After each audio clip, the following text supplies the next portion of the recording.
Hey everybody, welcome back to Southfield. I figured that I would do a tour of my motive power. So I've mentioned in a couple of videos that I have quite an obsession with C&W locomotives and just locomotives in general. So I figured for you and kind of for me, I would actually take count of how many there are. So this is going to be video part one of a two-part series. I think I can fit it all into two, because I don't want to make these videos too long. So in this particular video, we're going to go over most of the Jeeps and the SDs that I have. I am not going into the first gen hood diesels in this video, because that's going to be a long video in and of itself. So without further ado, let's get a bird's eye view of what we're talking about here. Do keep in mind, as you'll see in this video, that not all the locomotives that you'll see in this video are actually on these two tracks right now. There's quite a few stashed away in many different areas. And keep in mind, part two will follow with the first gen hood diesels. So sit back and enjoy. And we will start this tour with the first Chicago and Northwestern locomotive I ever purchased. This is an Athearn Blue Box that I bought in the early 90s, somewhere in that vicinity. 5053 was its original number, but it was originally old yellow, and about 10 or so years ago I decided to repaint it as Zito and super detail it. Right now it is an unpowered unit. I'm going to eventually convert it to DCC and sound, but for the time being it is just the first C&W locomotive I bought, and waiting for a sound decoder. 4400 is technically the second C&W locomotive I ever bought when I got back into model railroading about 13-14 years ago now. That was the first purchase. This is a Walther's mainline. Nothing really special about this unit. Some super detailing on it, and grinding it up pretty good with some early weathering techniques before I developed a lot more weathering skills that I have right now. It is an unpowered unit right now. I actually consider this unit would be a B unit. There is actually no drivetrain installed in it. It's just a nice unit to put into a consist to make it look like you've got more motive power on the train without having to speed match it, without having to deal with actually maintaining another fully powered locomotive. So it is a free-rolling B unit, or as back in the old day Athearn would call them in the Blue Box days, it would be a dummy unit, but it's a good looking locomotive. 4402 is an Athearn Genesis GP38-2 from one of their original runs about 10 or 12 years ago, I guess at this point. 4402 is the number of the locomotive, as I mentioned in one of my other videos, that would switch out Farley Candy Company and local industries in Skokie, Illinois. When I was a kid, and I used to rail fan over there, so when Athearn announced 4402 was a number they were coming out with, I clearly had to have it, so I picked it up. I weathered the two prototype photos of 4402 around the area around the time that I used to see that locomotive, and it is powered right now by a TCS Wow Sound version 4 on the TCS motherboard, and it has a TDS supersonic speaker in it, and sounds very, very good. I'm working on some prototype throttle operations on this thing right now, and it is assigned to Harris Mill Junction Yard at the current moment. 4406 Athearn Genesis TCS motherboard with an EU621 TCS decoder silent unit. 821 is a Walther's Proto 2000 GP30 with a few minor details added, but for the most part it is just weathered. It has a Cat 24, TCS Cat 24 in it, also a silent unit. 825 is an Athearn RTR model from probably also about 10 years ago that I super detailed. It is currently equipped with a TCS Wow Sound Soundset 4 with a TCS speaker and Keep Alive monster LED headlights. Very good running locomotive, sounds fantastic.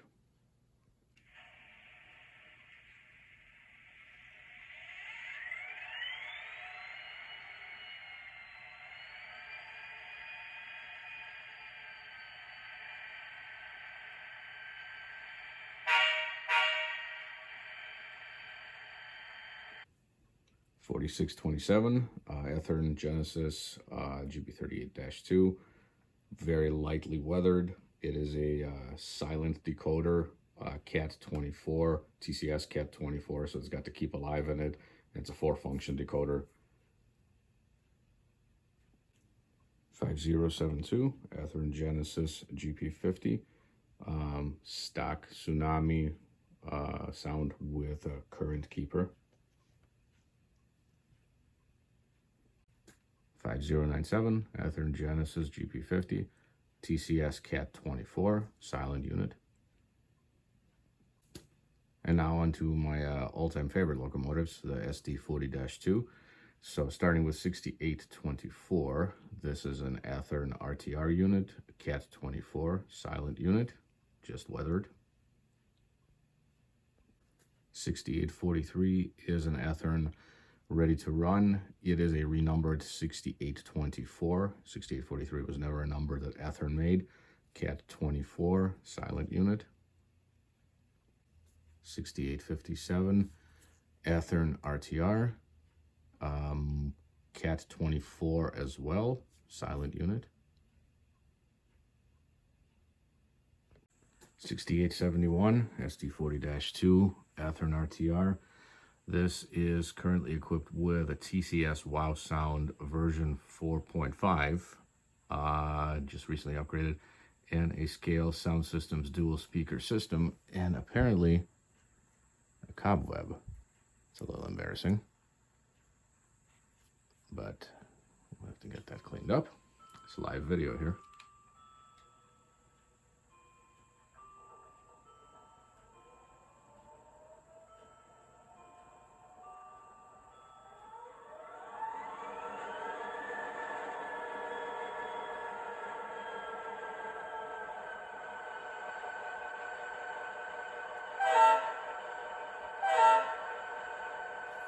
The sound from the Scale Sound Systems dual speaker system is just beyond anything you can possibly expect. If you have not experimented with it, I would highly advise it.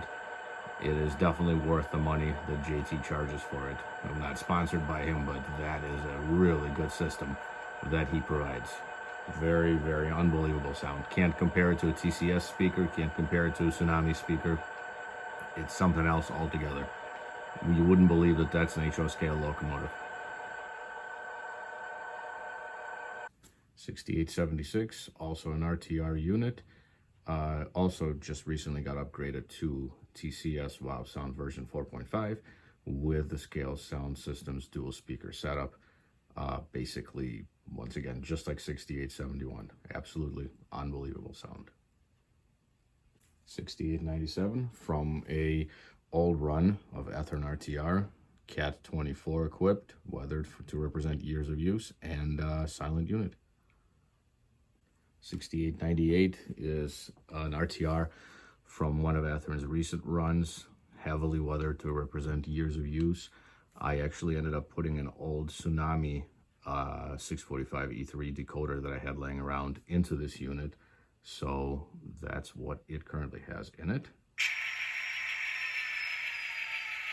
With a stock Tsunami speaker, and you could pretty much tell the difference between the Tsunami decoder with a Tsunami speaker and the TCS decoder version 4.5 with the Scale Sound Systems dual speaker systems that are in 6871 and 6876. There's quite a bit of difference there, but a very good looking locomotive. 6913, also from the later run of Athearn RTR. This unit has a CAT24 in it, silent unit. 871 is an old Athearn Rail Runner kit from, I don't even know how long ago. I bought it probably about 12 years ago, and I know that it's definitely been around for a while at that point before I purchased it. It has been super detailed and is equipped with a TCS Sound Set version 3 Wow Sound decoder with a stock TCS speaker and keep alive.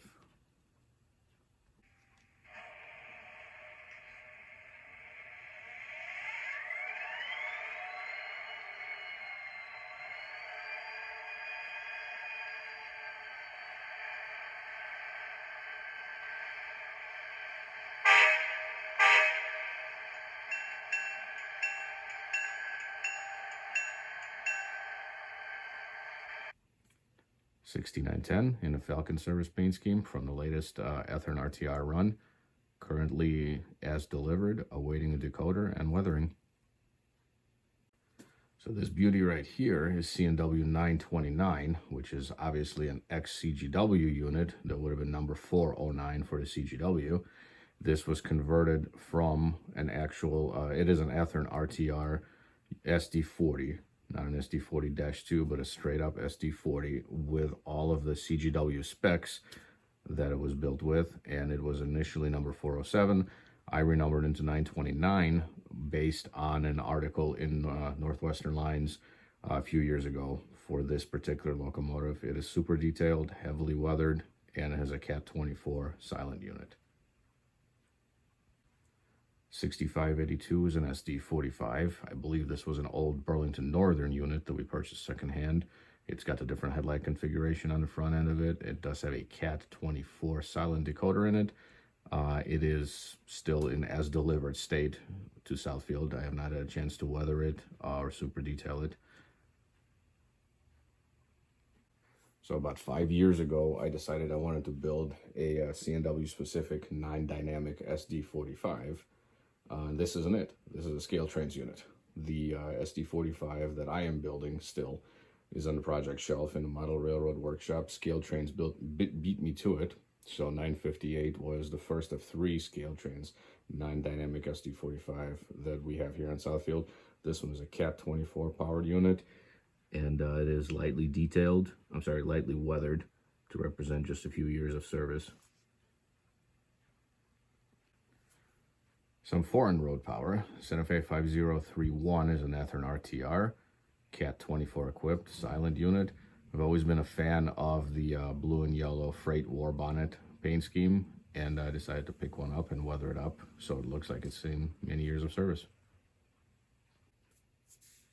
Another terrific Santa Fe paint scheme. This is an Athearn RTR GP35. It is currently not powered. It's powered, but there's no decoder in it, and not weathered or anything else. It's just in as delivered state. It's just nice to look at. Always been a big fan of the KCS paint schemes. So whether it's the white or the gray, this is an SD40-2, number 646, Cat 24 powered, heavily weathered. Just love the paint scheme. Sioux Line 4402. What a terrific paint scheme on these locomotives.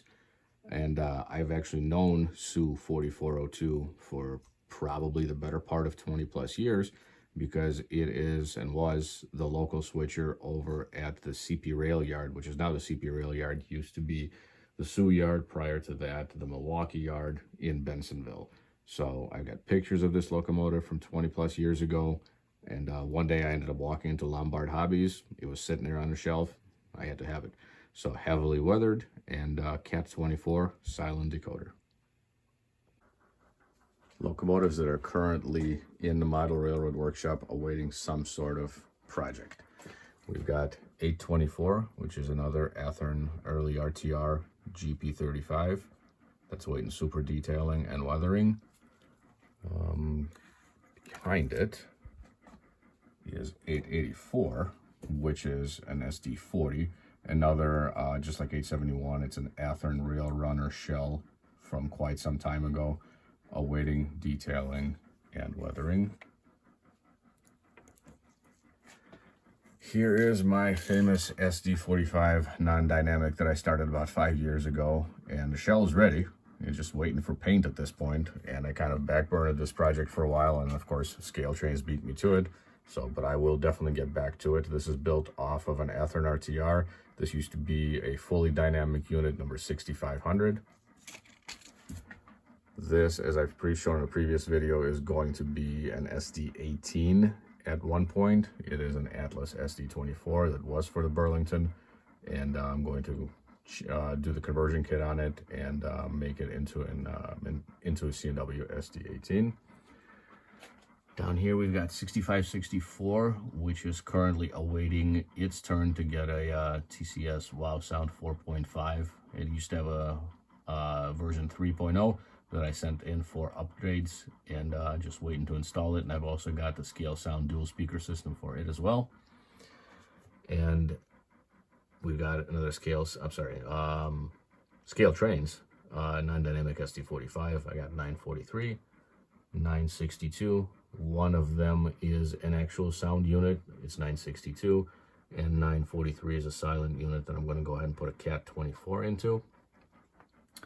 Up here, we've got an FP7A that's still in the box, and I've got another CGW SD40 number 407 because, quite frankly, you can't find these anywhere. So I do want to do a couple more conversions, and I decided to stock up on them. And here is another Ethern RTR CGW SD40 number 407. So that unit right there originally looked like that unit. This unit 407 is destined to be converted to 927, and it's going to get the half and half yellow and green CGW into C&NW paint scheme that some of these units were painted into. That's the one where the yellow and green is going to separate right around the middle of it. One of the most important locomotives we have in Southfield is 6929. This is an Ethern Blue Box dummy unit from back in the day. It literally is used for me when I am laying track to make sure that I'm engaged, to make sure that I've got clearance when I'm doing grade crossings, and the truck that's sitting on the hood of it is also used for clearing grade crossings. So it is a very vital locomotive to building Southfield. So while it doesn't run and it doesn't pull any revenue freight, it is there before any actual revenue freight locomotives go over any rails. So it needs to be mentioned.